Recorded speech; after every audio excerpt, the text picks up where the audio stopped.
ม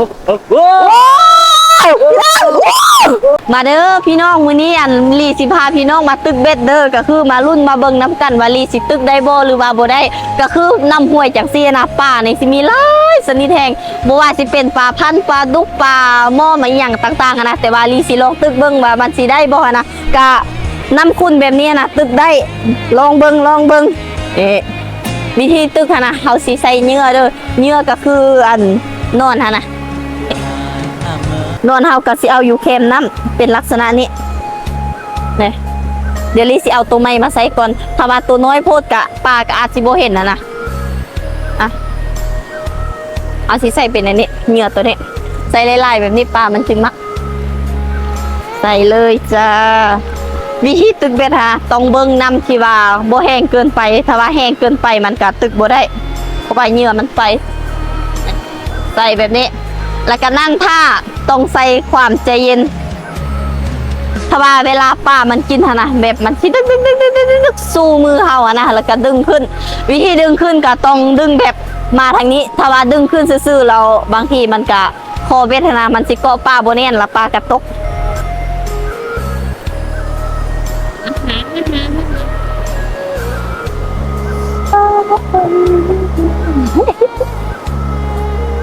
สิได้บ่เนาะสิได้พอกินบ่เนาะมื้อนี้นะ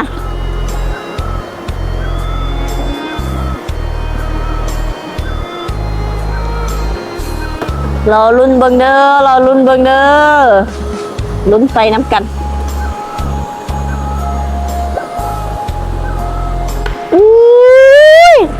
เมื่อกี้นี่นะปลาตกพี่น้องลีคิดว่ามันโบเมนปลานะมันโบได้ยินยังเลยแบบปลาน้อยนะปลาพันโอ้ยเสียดายโบเป็นยังเอาไหม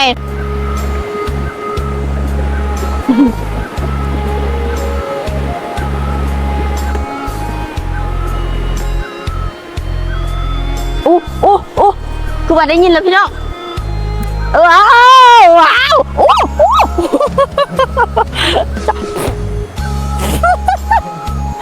ว้าวป่านี่แล้วนะของแซ่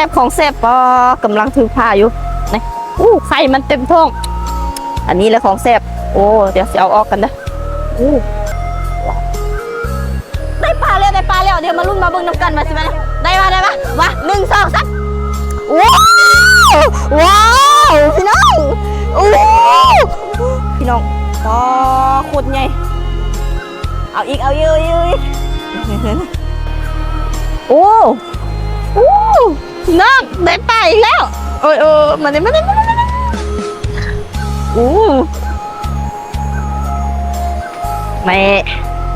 ส่วนลายสิได้แต่ปลาพันกับปลาอันนี้ลายที่สุดนี่นี่ปลานี่นะโบแท้โบจริงนะโบได้เด้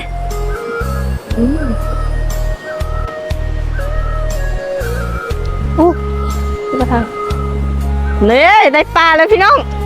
เดี๋ยวนี่ปลาพันคือมาได้แต่ปลาพันเด้เนาะอยากได้ปลาดุกแบบฟิวแบบใหญ่ๆนะนี่แต่ว่าอันนี้ก็เซฟด้วยกันได้อะไรก็เอาเบิดนี่เซฟแบบนี้เลยมันคนมันเนาะนี่ไปไว้ได้แล้วได้แล้ว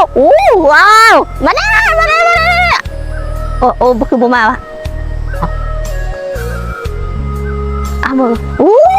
ได้ปลากันแล้วพี่น้องนี่ปลา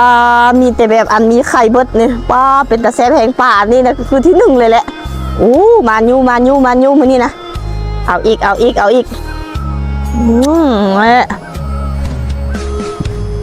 ปลาอยู่นี่นะยอมภาพเลย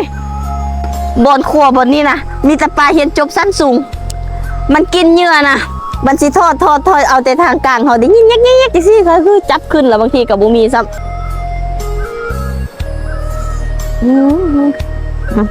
อันนี้เอาไว้นี่ก่อนเดี๋ยวเอาตัวนี้